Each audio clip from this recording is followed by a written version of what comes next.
Compulsion रोकना क्यों ज़रूरी है, पूछिए अपने आप से। जी हाँ दोस्तों, आज के इस वीडियो में हम बात करने वाले हैं कि कंपल्शन को रोकना क्यों ज़रूरी है। क्यों ज़रूरी है कंपल्शन को रोकना। ओसीडी के अंतर्गत यदि हम कंपल्शन को नहीं रोकते हैं तो इसके अंतर्गत हमें प्रॉब्लम होता है। कंपल्शन को ही तो रोकना है, क्योंकि विचार आ रहा है, विचार आने के बाद में जिस हद तक कंपल्शन किया जा रहा है उससे हमारे को परेशानी हो रही है, तो कंपल्शन को तो रोकना पड़ेगा। अब बहुत सारे लोग बोलते हैं कि कंपल्शन नहीं करेंगे तो ये हो जाएगा, वो हो जाएगा। मैंने पीछे भी एक वीडियो में बोला है कि आपके माइंड में एक चेन बना हुआ है, इधर से विचार आना, उधर से आपने उसके ऊपर सोचना और उसके बाद जाकर के कंपल्शन करना, और कंपल्शन भी काफी हद तक करना। तो अब ये चेन बनी हुई है, इसका पैटर्न पूरी तरह से माइंड में सेट है। आपने क्या करना है, इस पैटर्न को तोड़ना है। तो बहुत सारे लोग बोलते हैं कि अगर कंपल्शन नहीं करेंगे तो सेटिस्फैक्शन नहीं मिलेगा, या फिर हम उस टाइम पैनिक हो जाएंगे, ये दिक्कत होगा, वो दिक्कत होगा। आपकी इन सब बातों से मैं एग्री करता हूँ। अगर आप इसमें ये चीज़ें नहीं करोगे तो आपको प्रॉब्लम तो होगी, परंतु मैं आपको एक बात पूछना चाहता हूँ।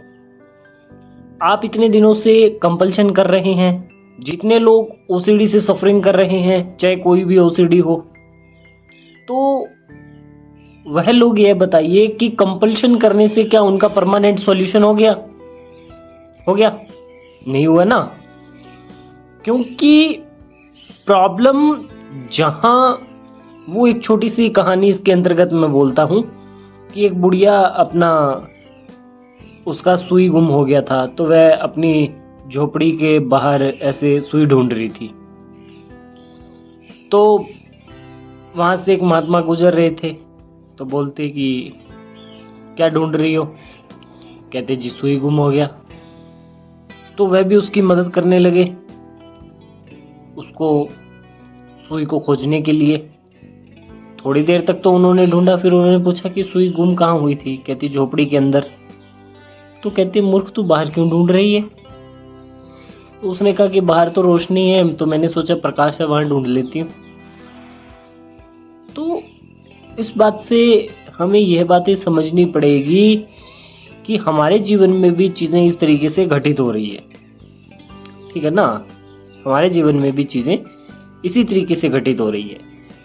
जो आप कंपल्शन कर रहे हो ना, उससे आपको टेम्पररी सॉल्यूशन मिलता है, परमानेंट सॉल्यूशन नहीं मिलता, टेम्पररी सॉल्यूशन। और वह सॉल्यूशन अपने साथ बहुत सारी प्रॉब्लम लेकर के आता है, और वह प्रॉब्लम आपकी ओसीडी को फिर बढ़ावा देती है। इससे आपकी ओसीडी और ज़्यादा मजबूत हो जाती है, और आपको और ज़्यादा कंपल्शन करने पड़ते हैं, और ज़्यादा दिक्कत होती है। तो कंपल्शन को रोकना इसलिए ज़रूरी है कि कंपल्शन करते करते आपकी ओसीडी और ज़्यादा बढ़ रही है।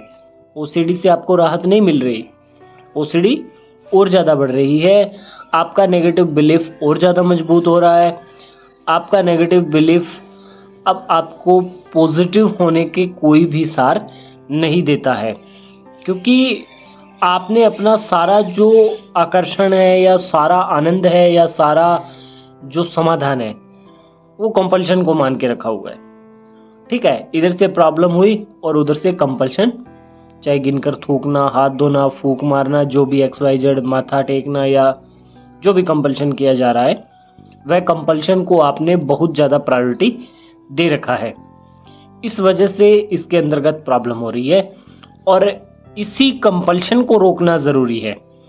तो कंपल्शन कैसे रुकेगा? इसके लिए आपको अपने ऊपर काम करना पड़ेगा। कंपल्शन को रोकने के लिए हमने पहले भी बहुत सारी एक्टिविटीज़ बता रखी है। स्टेप बाय स्टेप आप उनके ऊपर काम करिए, आपको इसके अंतर्गत रिजल्ट मिल जाएगा। ऐसा नहीं है कि आज आपको पता चल गया कि हाँ मुझे कंपल्शन रोकना है तो मैं अपने साथ ज़बरदस्ती करूँगा, कंपल्शन नहीं करूँगा। बहुत सारे लोगों को मैंने देखा है, कहते हैं जी एक दिन का मैंने टास्क ले लिया और मैंने फिर आज ये भी नहीं किया, ये भी नहीं किया। अब शाम तक वो पैनिक हो जाते हैं, दूसरा दिन और ज़्यादा प्रॉब्लम होती है। तो इस तरीके से नहीं करना आपने काम। आपने अपना काम इस तरीके से करना है कि इसके अंतर्गत आपने क्या करना है कि जो भी फॉर्मूलाज बताए गए हैं ना कंपल्शन को रोकने के लिए, कंपल्शन को रोकने के लिए स्विच ऑन ऑफ वाला बताया गया है, ठीक है। और इसके अलावा बहुत सारे फॉर्मूलाज बताए गए हैं, कौन कौन सा बताऊँ अब मैं आपको। तो वो फॉर्मूलाज है ना, आप अप्लाई करिए। उनको जब अप्लाई करोगे ना, तब ये कंपल्शन की जो चेन है वह आपकी टूटेगी। तो जो हम बात कर रहे हैं ना कि कंपल्शन को रोकना ज़रूरी है, इसलिए ज़रूरी है, और इस तरीके से कंपल्शन रोका जाएगा। इस चैनल पे विजिट करिए, वहाँ आपको बहुत सारे वीडियोस मिलेंगे कंपल्शन को रोकने वाले, तो उन सबको देखिए और जो आपको फॉर्मूला अच्छा लगता है उसको अप्लाई कर दीजिए, आपको रिजल्ट मिल जाएगा। ज़्यादा इसके अंदर पजल होने की कोई ज़रूरत नहीं है, ज़्यादा इसके अंतर्गत जितना उलझोगे उतना फंस जाओगे, ठीक है ना। आज अभी इसी वक्त संकल्प ले लीजिए कि मुझे जो कंपल्शन जिस तीव्रता के साथ हो रही हैं उनको मैं नहीं होने दूंगा या नहीं होने दूंगी। इस तरीके से इसके अंतर्गत आप प्रैक्टिस करिए और बहुत जल्द आप भी ओसीडी के कंपल्शन को ख़त्म कर डालोगे। और जिस दिन ओसीडी का कंपल्शन ख़त्म हो गया ना, उस दिन आपको ओसीडी का विचार अर्थहीन लगेगा, क्योंकि ये एक्सपीरियंस करने वाली चीज़ है। जिस दिन आप ये कर लोगे ना, तो आगे की चीज़ आपको पता चलेगी इसके अंतर्गत कि हाँ इस तरीके से इसके अंतर्गत ये होता है।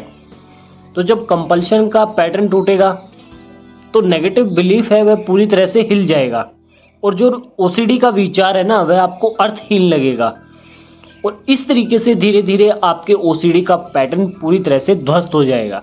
टाइम तो लगेगा इसमें, परंतु पैटर्न आपका ध्वस्त हो जाएगा और फिर ओसीडी से आपको रिलीफ मिलेगा, ठीक है। तो थोड़ा सा इसके ऊपर आपको मेहनत करना पड़ेगा, बाकी हो जाएगा, जल्दी हो जाएगा। आई होप आज की ये वीडियो आपको अच्छी लगी होगी। यदि आज की ये वीडियो अच्छी लगी है तो इसे लाइक करें, चैनल को सब्सक्राइब करें। धन्यवाद।